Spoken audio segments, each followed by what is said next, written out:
Nama Om Vishnupadaya Krishna Prashtaya Bhutale Srimate Bhaktivedanta Swami Niti Namine Namaste Saraswate Deve Gauravani Pracharine Nirvisesha Shunyavadi Paschatya Deshatarine Jaya Shri Krishna Chaitanya Prabho Nityananda Shri Advaita Gadadhara Shri Vasadi Gaura Bhakta Vrinda Hare Krishna Krishna Krishna Hare Hare Hare Rama Rama Rama Hare Hare. Title page 1. All glories to Shri Guru and Gauranga. Srimad Bhagavatam of Krishna Dvaipayana Vyasa. Krishnesva dhamo pagate dharmanyanadibihi saha kalau nashta drishamesha puranarko dhunoditaha. Title page 2. Srimad Bhagavatam, 1st Canto, Creation. With the original Sanskrit text, its Roman transliteration, synonyms, translation, and elaborate purports by His Divine Grace A.C. Bhaktivedanta Swami Prabhupada, founder Acarya of the International Society for Krishna Consciousness, the Bhaktivedanta Book Trust. Dedication page. To Srila Prabhupada Bhakti Siddhanta Saraswati Goswami Maharaj, my spiritual master, on the 26th annual ceremony of his disappearance day. He lives forever by his divine instructions, and the follower lives with him. On the book flap. Srimad Bhagavatam. Srimad Bhagavatam, an epic philosophical and literary classic, holds a prominent position in India's voluminous written wisdom. The timeless wisdom of India is expressed in the Vedas, ancient Sanskrit texts that touch upon all fields of human knowledge. Originally preserved through oral tradition, the Vedas were first put into writing by Srila Vyasadeva, the literary incarnation of God. After compiling the Vedas, Srila Vyasadeva was inspired by his spiritual master to present their profound essence in the form of Srimad Bhagavatam. Known as, quote, the ripened fruit of the tree of Vedic literature, unquote, Srimad Bhagavatam is the most complete and authoritative exposition of Vedic knowledge. Explanation of the cover. 1. The original spiritual planet, which resembles the whirl of a lotus flower, is called Goloka Vrindavana. It is the abode of Lord Krishna, the original personality of Godhead. 2. This original planet, Goloka, throws off a spiritual ray of effulgence called Brahma Jyoti, which is the ultimate goal of the impersonalists. 3. Within this unlimited Brahma Jyoti, there are unlimited numbers of spiritual planets, as there are innumerable material planets within the sun rays of the material universes. These spiritual planets are dominated by plenary expansions of Lord Krishna, and the inhabitants there are ever liberated living beings. They are all four-handed. The Lord is known there as Narayana, and the planets are known as Vaikunthas. 4. Sometimes a spiritual cloud overtakes a corner of the spiritual sky of Brahma Jyoti, and the covered portion is called the Mahat Tattva. The Lord then, by his portion as Mahavishnu, lies down in the water within the Mahat Tattva. The water is called the causal ocean, Karana Jala. 5. As he sleeps within the causal ocean, innumerable universes are generated with his breathing. These floating universes are scattered all over the causal ocean. They stay during a breath of Mahavishnu. 6. In each and every universal globe, the same Mahavishnu enters again as Garbhodakashayi Vishnu and lies there on the Garbha ocean on the serpentine Sesha incarnation. From his navel abdomen sprouts a lotus stem, and on the lotus, Brahma, the Lord of the universe, is born. Brahma creates all living beings of different shapes in terms of desires within the universe. He also creates the sun, moon, and other demigods. 7. The sun is situated almost in the center of each and every universe, and it distributes profuse light and heat all over the universe. There are millions and billions of suns in all the millions and billions of universes within the Mahat Tattva. The suns and moons are required within the universes because they are dark by nature. The Vedas instruct us to go out of the dark universes and reach the glowing effulgence, the Brahmajyoti. 8.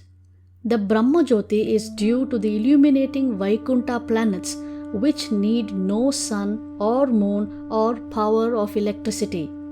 Srimad Bhagavatam helps us reach the supreme planet Goloka Vrindavana. The door is open for everyone. Human life is meant for this particular aim, for it is the highest perfection. Preface. We must know the present need of human society. And what is that need? Human society is no longer bounded by geographical limits to particular countries or communities.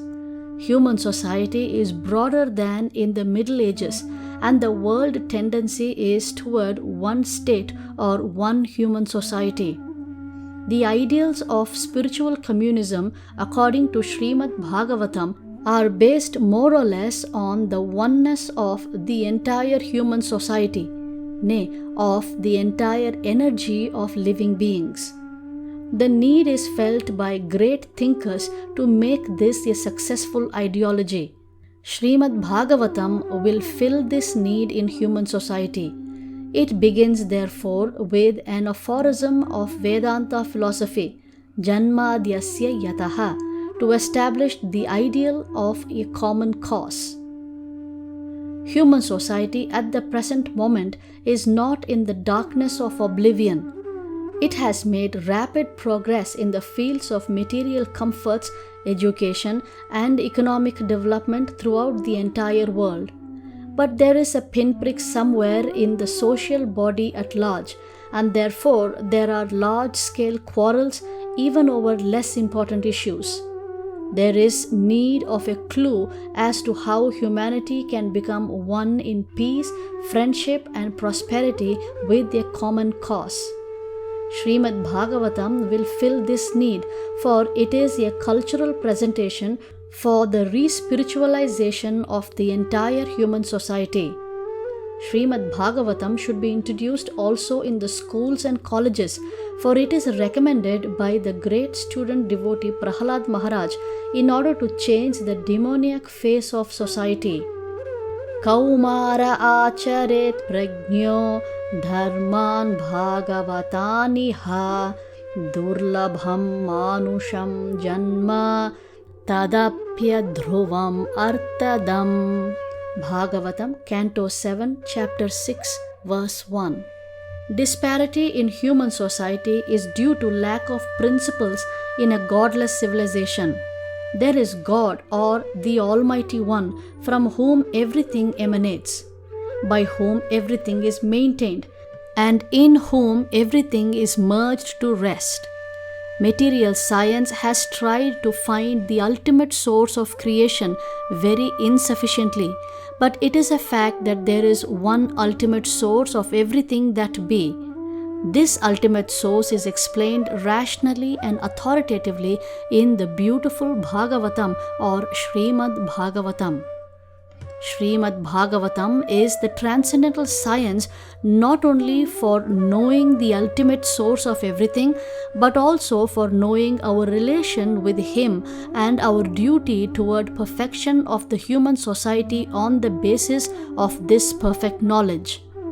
It is powerful reading matter in the Sanskrit language, and it is now rendered into English elaborately so that simply by a careful reading one will know God perfectly well, so much so that the reader will be sufficiently educated to defend himself from the onslaught of atheists. Over and above this, the reader will be able to convert others to accepting God as a concrete principle. Srimad Bhagavatam begins with the definition of the ultimate source. It is a bona fide commentary on the Vedanta Sutra by the same author Srila Vyasadeva, and gradually it develops into 9 cantos up to the highest state of God realization. The only qualification one needs to study this great book of transcendental knowledge is to proceed step by step, cautiously, and not jump forward haphazardly as with an ordinary book. It should be gone through chapter by chapter, one after another. The reading matter is so arranged with the original Sanskrit text, its English transliteration, synonyms, translation, and purports, so that one is sure to become a God-realized soul at the end of finishing the first 9 cantos. The 10th canto is distinct from the first 9 cantos because it deals directly with the transcendental activities of the personality of Godhead Sri Krishna. One will be unable to capture the effects of the 10th canto without going through the first 9 cantos. The book is complete in 12 cantos, each independent, but it is good for all to read them in small installments, one after another. I must admit my frailties in presenting Srimad Bhagavatam, but still I am hopeful of its good reception by the thinkers and leaders of society on the strength of the following statement of Srimad Bhagavatam, Canto 1, Chapter 5, Text 11. Tadvag visargo janatagha viplavo yasmin pratishlokamabhadhavatyapi Namanyanantasya shonkitani yach shrinvanti gayanti ghrunanti sadavaha.